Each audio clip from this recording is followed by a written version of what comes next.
I'm gonna tell you right now. This is from her father. You bunch of lying no good punks, and I know who it's coming from because I've traced it, and you've been reported to cyber police because I've traced it. Consequences will never be the same because I've traced it, and you've been reported to cyber police because I've traced it. You'll be arrested. End of conversation. Well, guess what? My daughter's not lying, and I'm not gonna put up with any of you people's crap. If you ain't got something nice to say about my daughter, then keep your mouth shut. Keep your mouth shut. And any more of your comments and put it on there will be caught and will be bound. You will have to deal with the police, cause you done goofed. Cause you done goofed. Because I've traced it, and you've been reported to cyber police because I've traced it. Consequences will never be the same because I've traced it, and you've been reported to cyber police because I've traced it. You'll be arrested. End of conversation.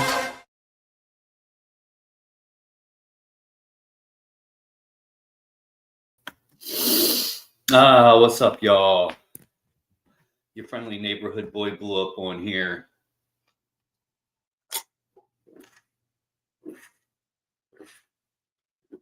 And I'm drinking coffee.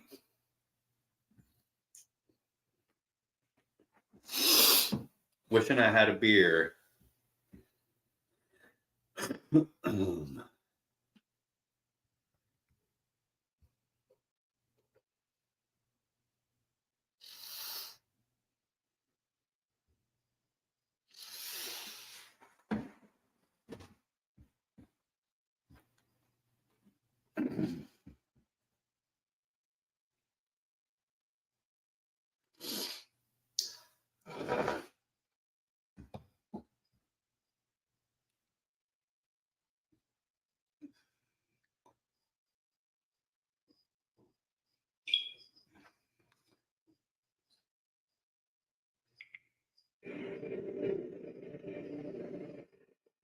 Once at the obscure wooded site, police believe the gunman apparently wasted no time. Come on.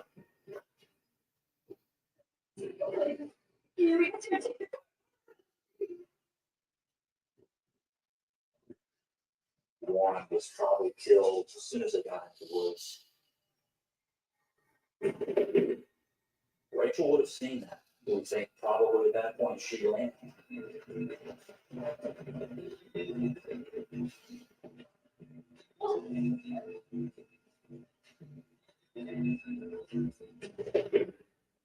After mortally wounding Rachel, the killer then sexually assaulted her. Police believe the assailant fled in Rachel's car, but he unknowingly left clues to his identity. Semen recovered from Rachel's body contains his DNA. A single hair retrieved at autopsy revealed the killer's race, African American, and his choice of location for the murder scene told investigators he was probably familiar with the surroundings. The area where the bodies was found was very close to the Dulles Toll Road, a major road that runs from Interstate Highway to Dulles Airport. However, the area where the bodies were specifically is very secluded, and you would not have known about that area if you weren't familiar with this particular area. 2 days after the bodies were found, the Fulton and Raver families had their worst fears confirmed. In time, Rachel's mother, Veronica, would channel her grief into action. I didn't feel better for several months, and then one day I got up and I got mad. And my attitude was, who the hell does he think he is? And that's when I started healing and looking for him. Along with Rachel's sister, Dee Dee, Veronica became obsessed with seeing that Rachel and Warren's killer was caught. The Ravers immersed themselves in every detail of the case. It's Marshall. Oh, there's an article here about a suspect who killed a young girl, no rape. The date was rocked up, he wasn't killed, so it's not the same thing. Yeah, I know. We'll get it, we'll do it. Believing that Rachel's missing car was the key to solving the case, the Ravers focused their search on finding it. And even though she lived in suburban New York City, Veronica Raver spent her free time driving the streets and highways around Washington looking for that car. Going down to DC, I would stop, at those wayside rest areas. And I'd go through every parking lot, all the way down to DC, all the way back on the other side of the highway. I was obsessed.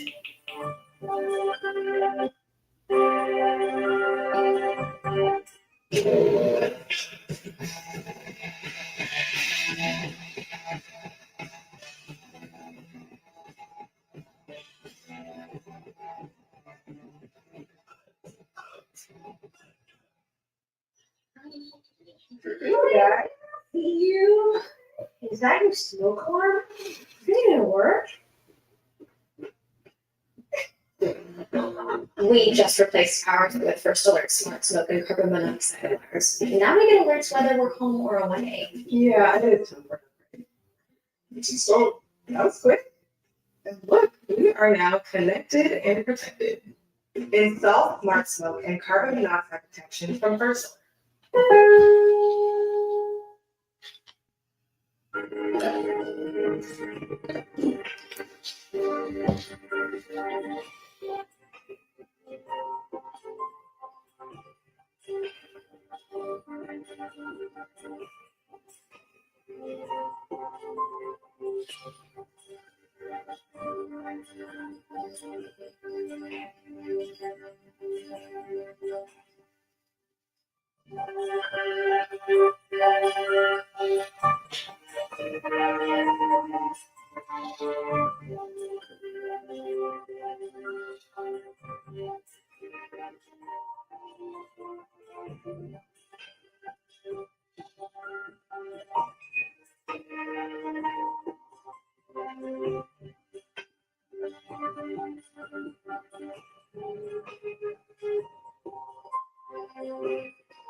Just as hopes were dwindling, 6 weeks after the murders, there was a major break in the case from an unlikely source.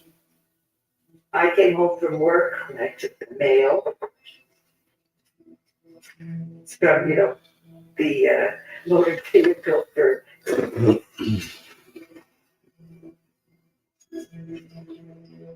And when I opened it up, I thought, whoa.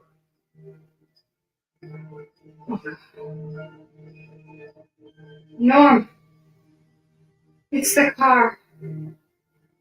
Rachel Raver's missing Toyota sedan had been ticketed for illegal parking on a street in Queens, New York.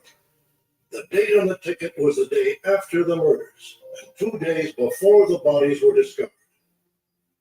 The car was sitting unattended on a New York City street, so you can imagine what happened to it. By the time it was recovered, there was a bunch left of it. The car was taken to a garage in New York City where it was processed extensively. And a number of latent fingerprints were developed, and we weren't able to identify anyone. So basically, we came away with no clues from the car.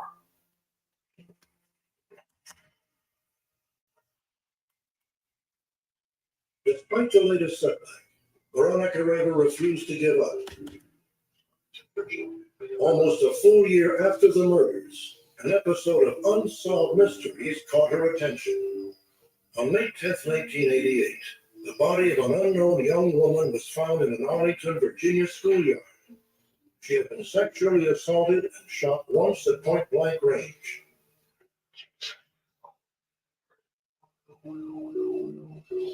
The victim was subsequently identified as 24-year-old Tina Jefferson, a newcomer to the Washington, D.C. area.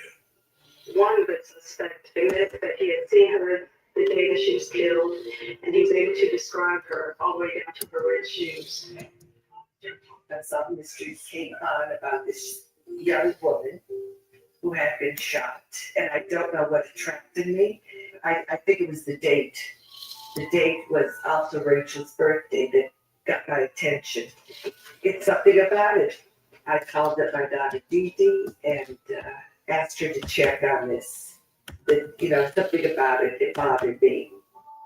When I spoke to the detective about it, he told me that he had looked into the case too, because it bothered him a lot. But the case was so different, and her killer seemed to know her. And we assumed that in Rachel's case that it was a stranger. The discrepancies between the cases were significant. Rachel Raver was white, while Tina Jefferson was African American. Rachel was in the company of her boyfriend. Tina was alone. And while investigators believe Tina knew her killer, it was suspected that the attack on Rachel and Warren had been random. Years would pass, and both murder investigations would grow cold, until one day in the spring of 2000, a technician at Biotech 2, Virginia State DNA Lab, was routinely running comparisons on samples submitted by law enforcement agencies. She was able to develop the most vital lead either of these cases had. And also Veronica Raver's instincts were on the mark. I received a phone call from the serologist at our lab. And she says, I've got good news and I've got bad news. The good news is we got a hit on your case in the Virginia data bank. The bad news is the hit is on another unsolved homicide. That other unsolved homicide was the murder of Tina Jefferson. It was now scientifically proven. Rachel Raver and Warren Fulton were murdered by the same person who killed Tina.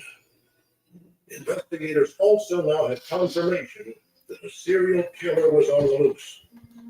My husband got a phone call from the detectives, and they told him that they had a cold DNA hit. And it matched another case that was 7 months after our daughter, Tina. And it was the Fulton and the Ravers case. And shortly afterwards, Deidre Raver got in touch with us. When I met the Jeffersons, it was as if I had known them for years. And we feel as though we've been breathing together for the last 12 years. On Rachel's birthday, their daughter was murdered. And for the last 12 years, we've been breathing on the very same day. The Ravers and Jeffersons now had hopes that this new development would lead to a successful resolution of their cases. Once we make the DNA link in between these murders, and then we can go back and we can closer examine these murders, we start to see some small similarities. The red shoes, I think, are fascinating. I think it's probably more than coincidental that they look like red shoes. In the Arlington County case, they have a composite drawing of the suspect. They have a face to go with the DNA, and we never had that before. Witnesses described him as a clean-cut bodybuilder type, an African American approximately 6 foot 3 inches tall and weighing 107 pounds. Tina Jefferson was last seen alive in his presence. The Ravers and the Jeffersons have been revitalized by the DNA link and are now more hopeful than ever that the killer of their loved ones will be caught. I won't rest until he's found. I really won't have any peace until he's found. He's an evil predator, an evil perverted predator. He's dangerous. I like for him to go through the pain and hurt that I have gone through for 13 years. I would like to see him face to face.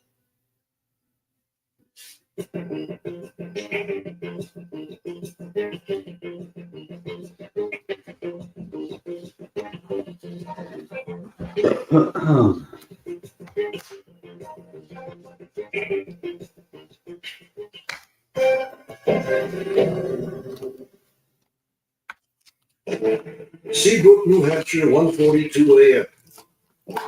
The unexpected disrupts the normally tedious graveyard trip of security guard Curtis Fisher.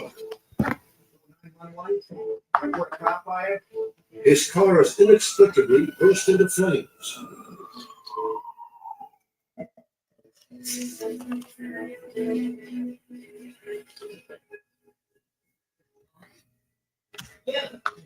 Okay. Curtis, a former police officer, informs the fire department that he has no idea how his car caught on fire. The firefighters notice that under the circumstances, he seems curiously subdued. 2 hours after the firefighters leave the scene, the mystery deepens. Curtis abruptly disappears without a trace.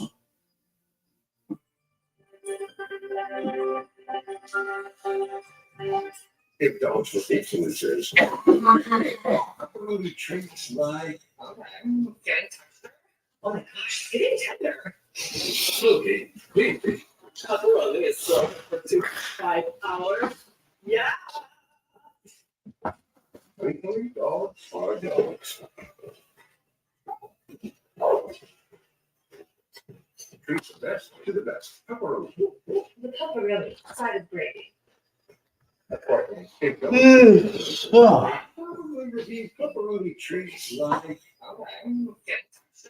Oh my gosh, it's getting tender. Smokey, baby. Pepperoni is so good for 2.5 hours. Yeah. Dogs are dogs. Treat the best to the best. Pepperoni. The pepperoni, side of gravy. Of course, man.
The whole disappearance is confusing. The car fire is confusing because even without the car fire, there's no clues here. This is a worse nightmare for any investigator because there's not that tangible lead to go on, and an entire family that wants answers and deserves answers and hasn't been able to get them. What happened to Curtis Bishop? Every possibility considered by investigators led to a dead end. They thought Curtis might have purposely destroyed his car before engineering his own disappearance. But they found no other way for him to leave the remote factory where he worked. They considered suicide, but where was his body? They also believed Curtis could have been abducted, but there was no evidence supporting that conclusion. For 10 years, Curtis Bishop cherished his career as a police officer.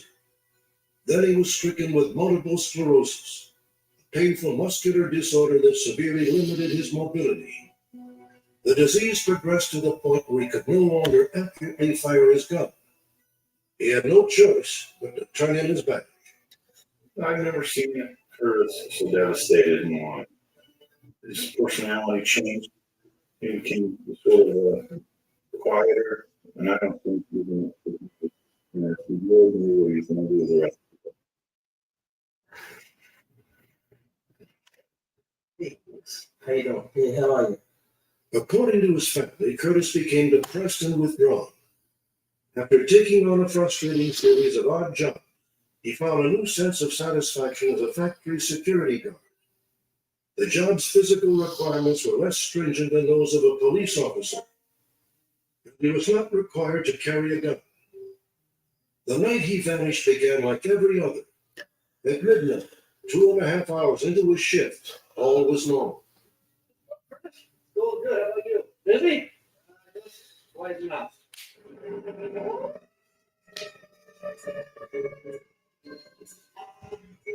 At 1:42 a.m., Seabrook firefighters responded to Curtis's call for help. He pretty much said that he saw a bunch of smoke and some flame, and then he went to find the fire extinguisher and then went to put the fire out. One fire extinguisher is not going to have much effect, but we did notice that he did try to put out the fire. There have been cases where security guards, building superintendents, and things like that intentionally set fires and put them out just to get recognition. But I don't have any idea or gut feeling now how the fire started or why the case ended up the way it did. When the firefighters arrived on scene, they had a conversation with him, and they found him to be totally accepting almost. He was not in the least upset with, or did not appear to be upset. Curtis's stoic behavior was all the more curious because his car, as always, had been cluttered with many of his possessions. His family said he had the odd habit of using it to store what he treasured most. Kurtz's reaction to the fire, I find surprising. I would think that if he had seen his car on fire with his belongings in it, that he would have been very upset. I would think he would have been almost in tears and in shame. I can't believe he was quiet, timid. 2.5 hours after the fire was extinguished, the factory's security supervisor checked on Curtis. You all right? Yeah, you okay? Yeah. He left Curtis at 3:25 a.m. 20 minutes later, 3:45, the factory worker was the first to notice that Curtis was missing.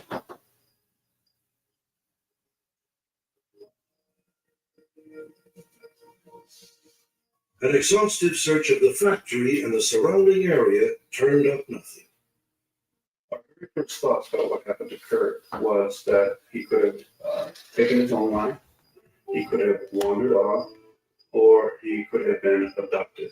One thing that we thought of in terms of trying to flesh out that suicide scenario was the fact that he had purchased this pistol just, I guess, a few days prior to his disappearance.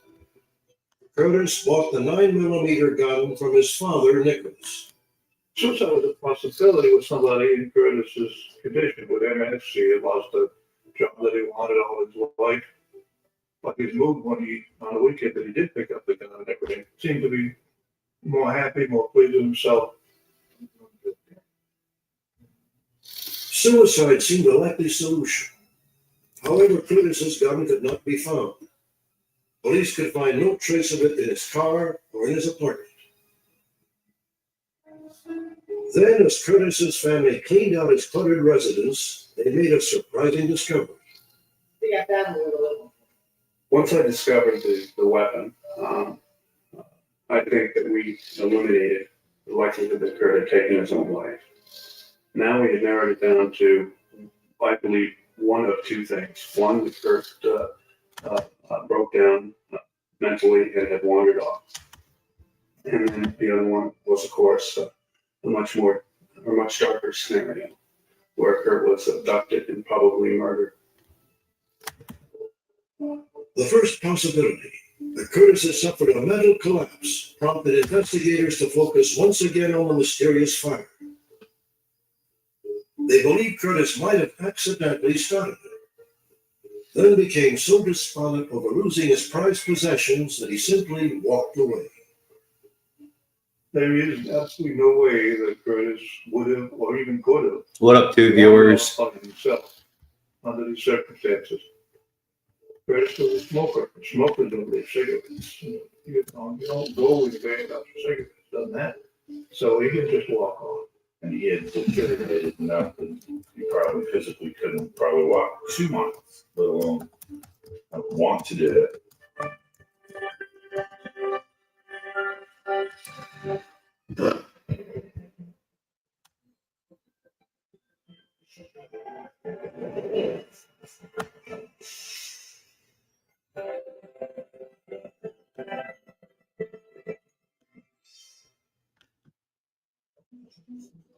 diets, outrageous workouts.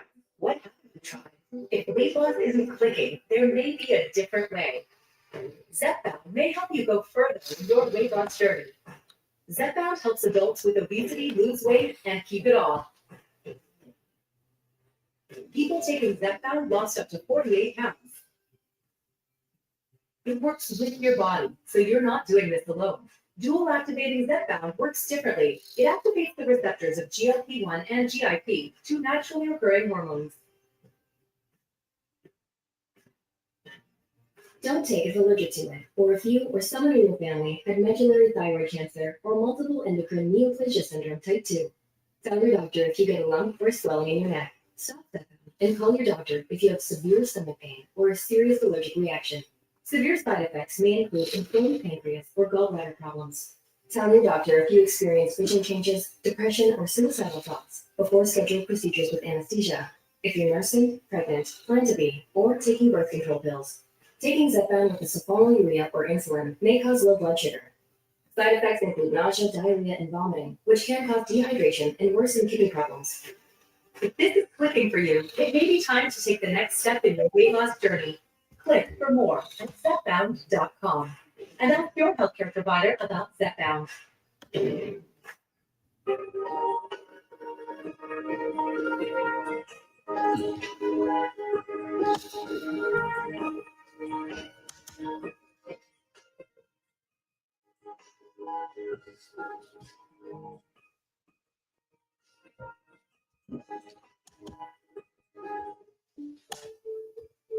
There are histories of individuals who we do not anticipate can travel an extended distance who in fact are located several miles away from their original starting point. But it was possible.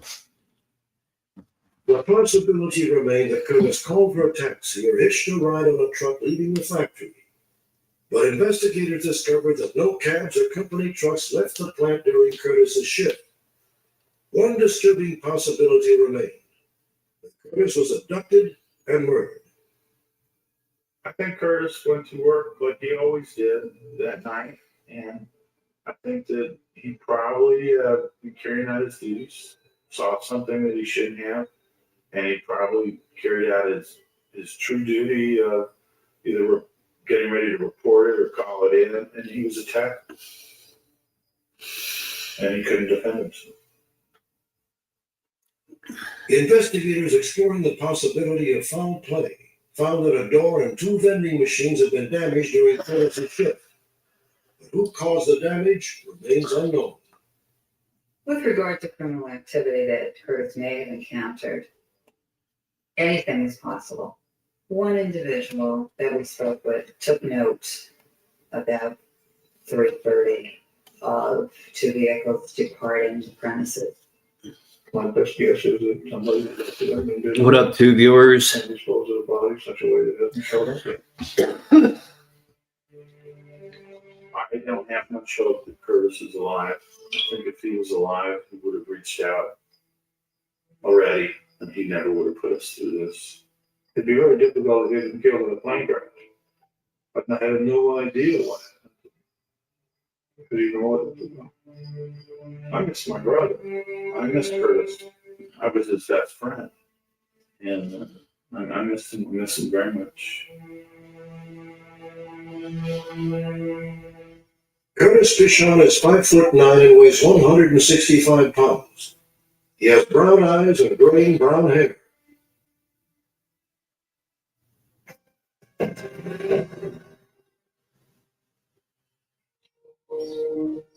A.M., Houston, Texas. 64-year-old Opal Zacharias left her home for work. She had no idea that two men were lying in wait in her garage.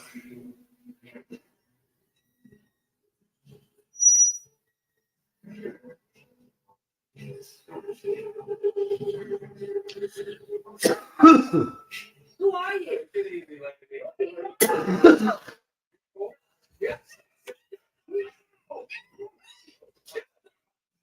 The plans ended simply wrong, but there was a struggle.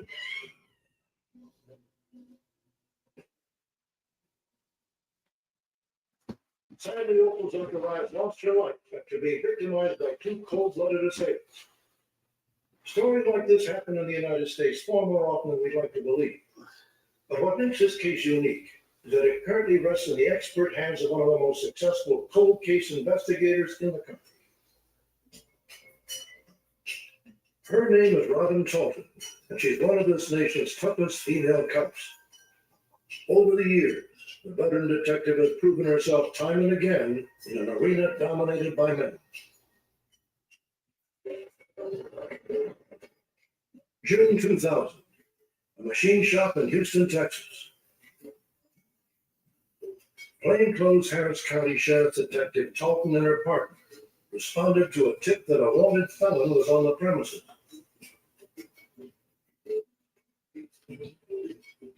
We were told he had escaped 3 different times, so he was a known rabbit, and we figured that he would run from us. The manager there was very cooperative. He actually agreed to point the guy out.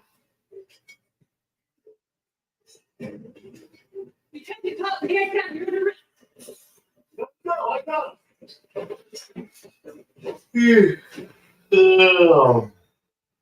Although Detective Talton knew she'd been injured, she was determined to conceal her condition until the arrest was made.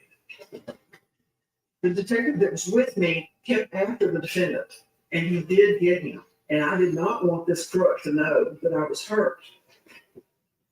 And we walked it down to where the unit was.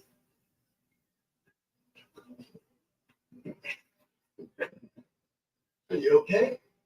Yeah, I'm hurt bad. You make it back to the car. Yeah. Apparently, a burst of adrenaline masked the severity of Robin Talton's injury. She was stunned when doctors told her she chipped her left kneecap and fractured the lower leg in 2 places. This arrest would change her life.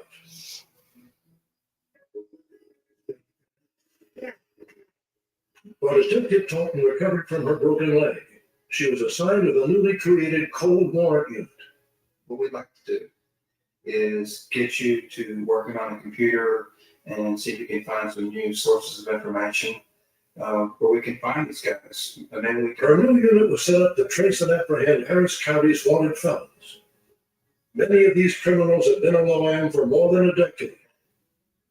The dramatic sudden shift in career might have shattered anyone else in Robin's shoes, but the thought never crossed her mind. From the start, she was driven to turn tragedy into triumph. The desk job was not going to hamper her effectiveness. I'm in. Start more. Okay, great. The veteran investigator with more than 10 years as a street detective under her belt would now need to get accustomed to a couple of new partners, a computer and the internet. Detective Talton now found herself armed with faded warrants and often obsolete information. However, she quickly proved to have a talent for tracking down long-lost fugitives. It's kind of like a game of, catch me if you can. Sometimes I'll start with just a name, an age range, and an old address. And I put together past acquaintances, family members, trying to find somebody that could fit. It's like putting the pieces together to see if it's going to make sense. By the time I get the warrant, it's old enough that I feel like these guys have settled down and they think they're safe.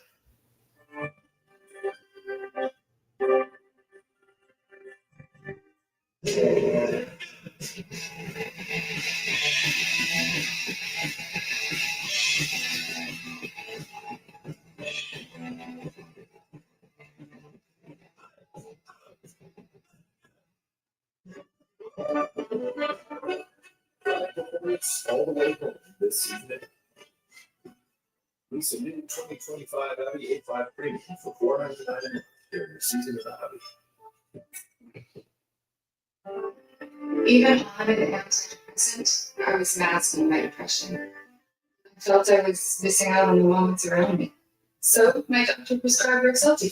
When added to an antidepressant, Rexulti was proven to significantly reduce depression symptoms, more than an antidepressant alone. She said Rexulti could provide a boost. Read less depression and enjoying the little things. Elderly people with dementia-related psychosis have increased risk of death or stroke. Antidepressants may increase suicidal thoughts and actions, and worsen depression in children and young adults. Call your healthcare to report new or sudden changes in mood, behavior, thoughts, or feelings, or if you develop suicidal thoughts or actions. Report fever, stiff muscles, and confusion, which can be life-threatening, or uncontrolled muscle movements, which may be permanent. High blood sugar can lead to coma or death. Weight gain, increased cholesterol, unusual urges, dizziness on standing, falls, seizures, trouble swallowing, or sleepiness may occur. Could Booth help you build on your progress? Ask your doctor about adding Rexall.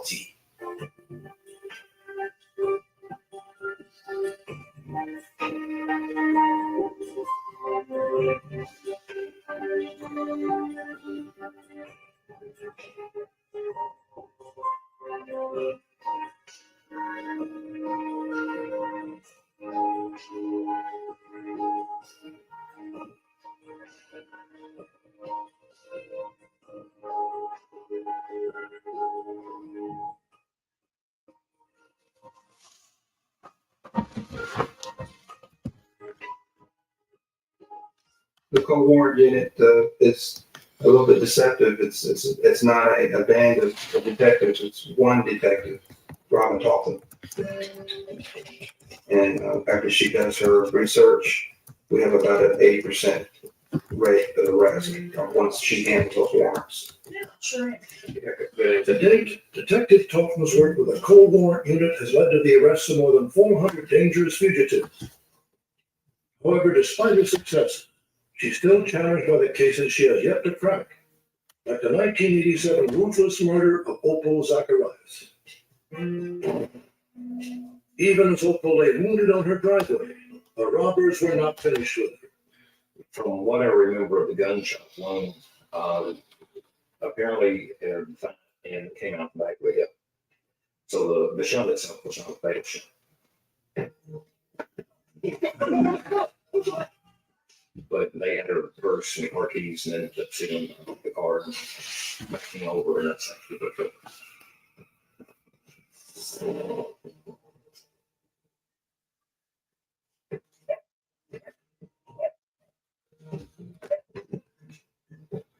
A witness reported seeing one of the men flee the scene by scaling a fence. Later that day, Opal Zacharias' abandoned car would be found. However, at the time, it yielded no clues that would lead to Opal's killers. A year later, tips from an informant identified the murder suspects. One of the men was apprehended living outside Houston. Despite the fact that the man's fingerprints were on Opal Zacharias' car, authorities could not physically connect him to the murder, and he was released without charges. The alleged triggerman was identified as Lance Bedgood, who was still at large. Robin Talton tackled the case in 2001. While trying to locate Lance Bedgood, I came across some post office boxes, 3 in fact, that are still being looked at today. What we're assuming is that he's using 3 different post offices, basically as a mail drop, so he can keep in contact. Detective Talton discovered the mailboxes are registered to 3 of Lance Bedgood's relatives, but paid for by a 4th. Well, I'm glad that the investigation hasn't been forgotten. The sad part is that my aunt's life was taken, and she didn't get to see the family grow up and mature, and that's it. Lance Bedgood stands 5'9" tall. He has tattoos on his arms and legs, as well as a scar over his left eye. He wanted for the murder of Opal Zacharias. Bedgood should be considered armed and dangerous.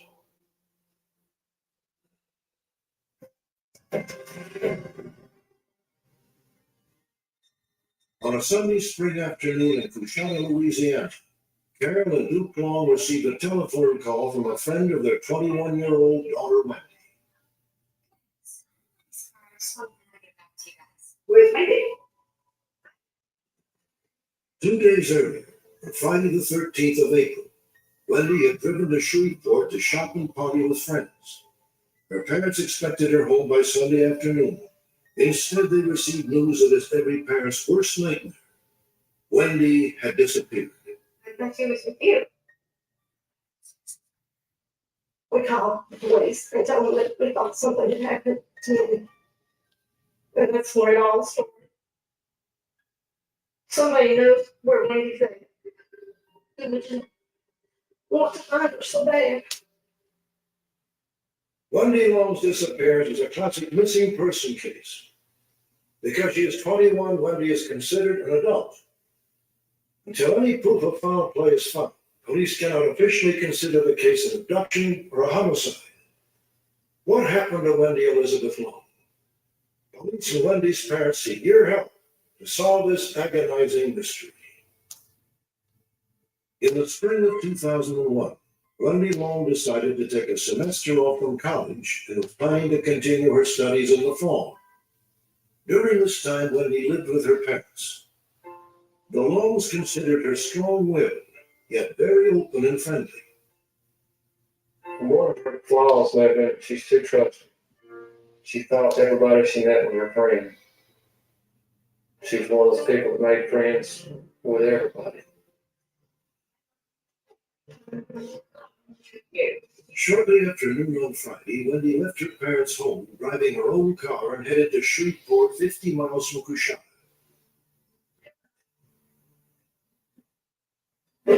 On the way, she picked up two friends from Natchitoches.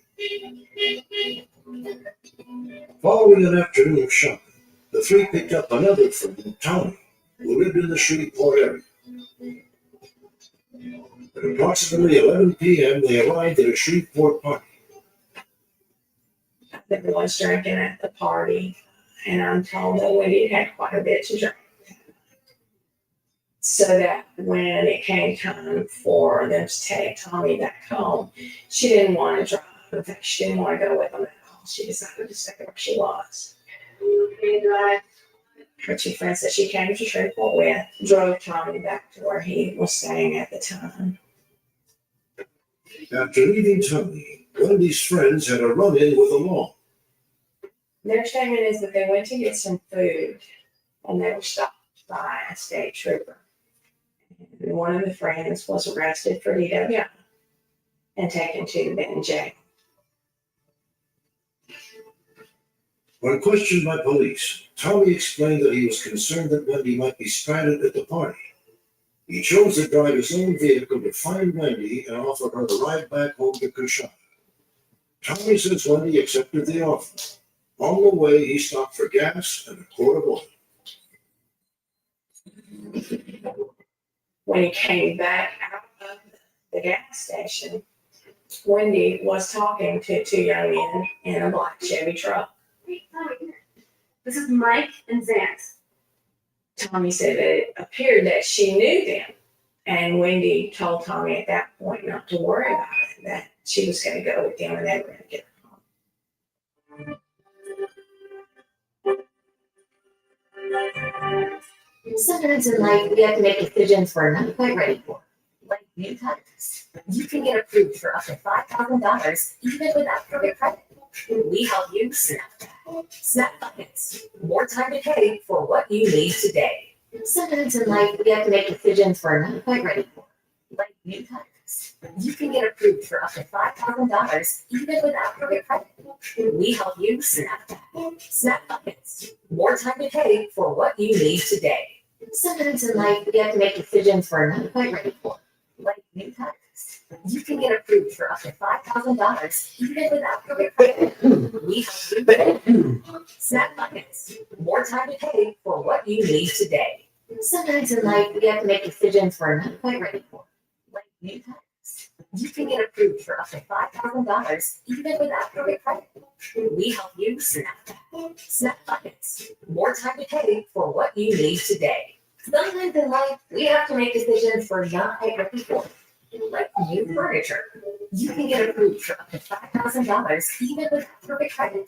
We help you snap that. Snap buckets. More time to pay for what you need today. Sometimes in life, we have to make decisions we're not quite ready for. Like new titles. You can get approved for up to $5,000 even without credit credit. We help you snap that. Snap buckets. More time to pay for what you need today. Sometimes in life, we have to make decisions we're not quite ready for. From needing new furniture to new tires and even electronics. Snap Finance has a solution. If you need it now, but money is tight, you can quickly get approved for up to $5,000, even if you don't have perfect credit. So the next time life throws you a curveball, we make it easy. Snap back. Snap Finance. More time to pay for what you need today.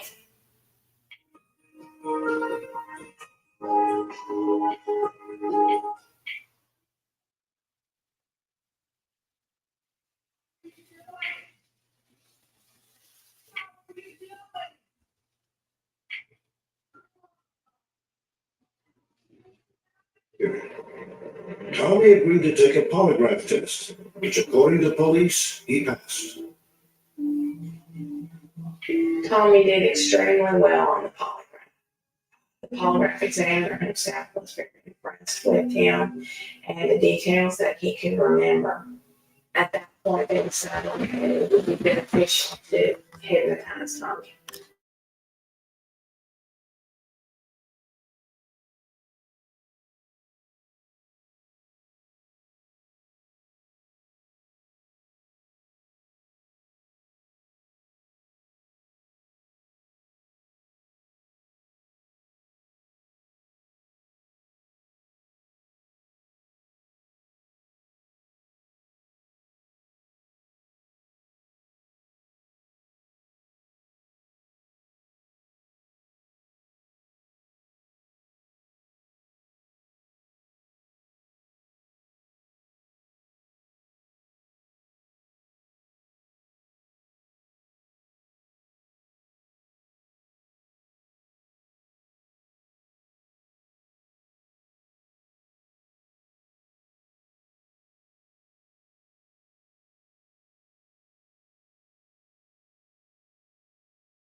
What up, Stu? Yeah, someone just sent me money for beer.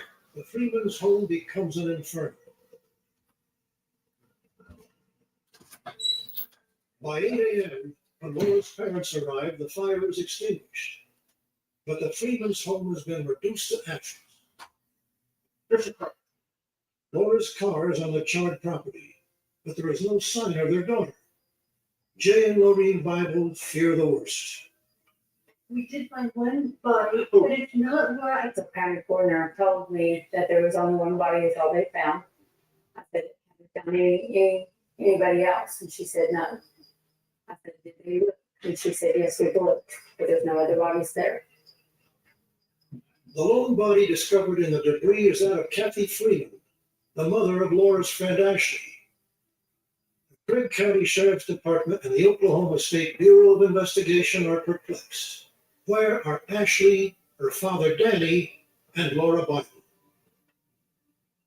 We only had one body accounted for, could find no others, yet we had all the cars there at the house. It was a little bit bizarre, and no one could quite piece two and two together on that. It didn't make any sense.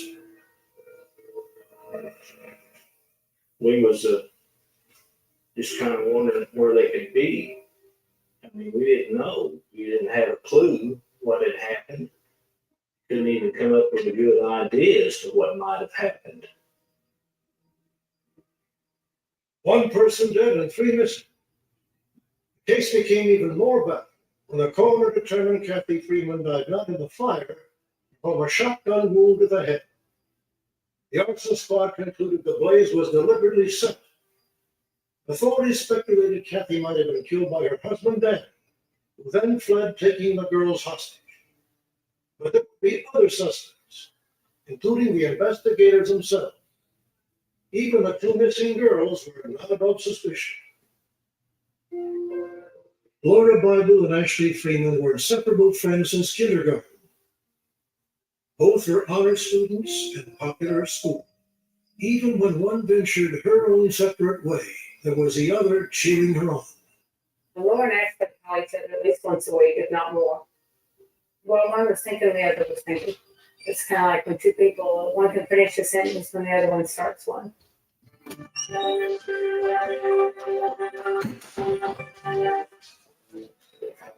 Big games, big finales, big relief. Get 100 plus channels of live sports, movies, and TV in one place. YouTube TV. Terms of cancel anytime. As it was, people getting together. It's just what we do.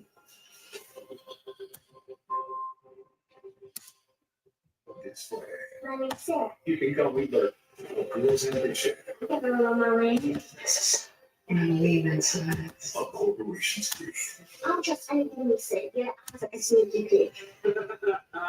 Experience inspiring story. They might have more people. We have the dignity. For the whole family. I'll give you $20 a week. Okay, Sally. An 11-year-old girl better get out of here. That must be so embarrassing. Second story. Inspired by a true story here at PJ.